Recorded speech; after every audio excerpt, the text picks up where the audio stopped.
Saudara dan saudariku yang terkasih dalam Kristus Tuhan. Orang-orang Katolik melewati bulan Maria pada Mei yang lalu tanpa ada doa bersama dalam komunitas-komunitas basis. Pada bulan Rosario kali ini, hal yang sama pun terjadi. Pandemi COVID-19 memaksa kita untuk mengungsi ke relung hati yang paling dalam untuk mencari Tuhan bersama Maria dalam doa Rosario.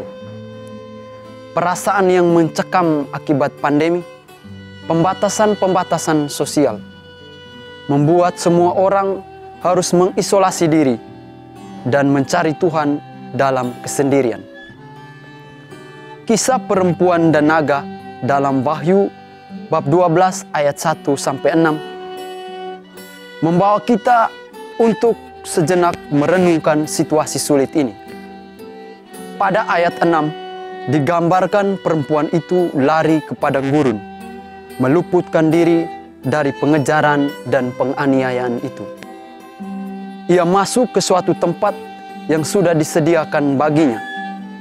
Di sana ia mendapat kasih dan perlindungan, serta jaminan kehidupan yang ia terima.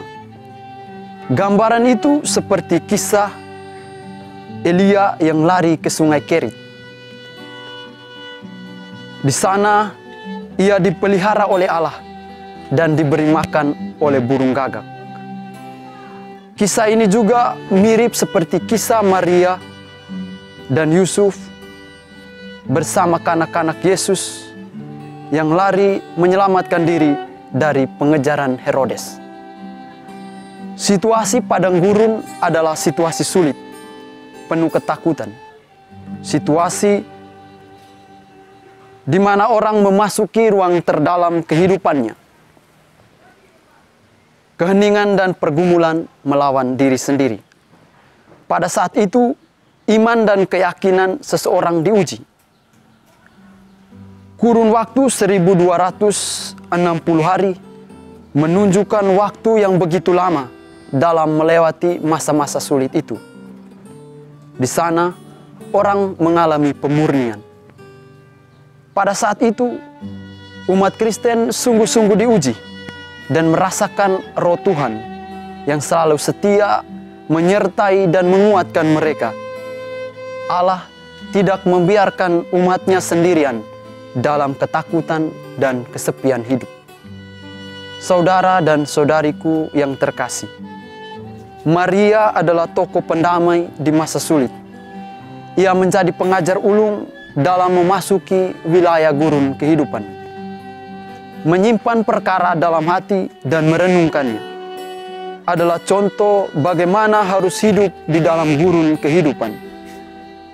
Situasi hidup yang tidak menentu, persoalan kerja dan keluarga, perkembangan ilmu pengetahuan yang menggerus nilai-nilai kemanusiaan, krisis identitas dan iman adalah pengalaman-pengalaman padang gurun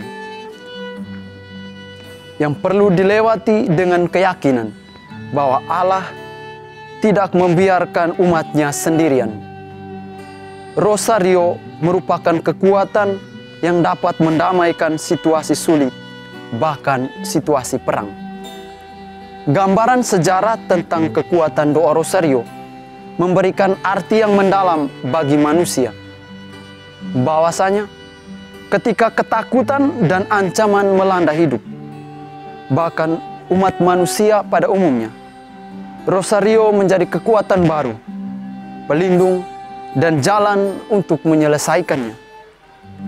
Ketika kebosanan merasuk dan kegelisahan menggelitik karena kesulitan dan berbagai persoalan, secara rohani hal itu merupakan gema panggilan untuk berpaling kepada Allah.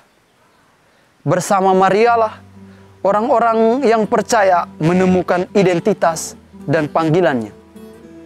Pengalaman itu merupakan pengalaman padang gurun, pengalaman pergulatan dan perjuangan untuk memperoleh makna hidup.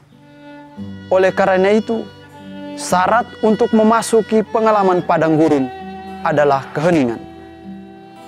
Yohanes dari Salib melihat keheningan sebagai syarat untuk masuk ke dalam hati dan menjumpai Sang Kekasih.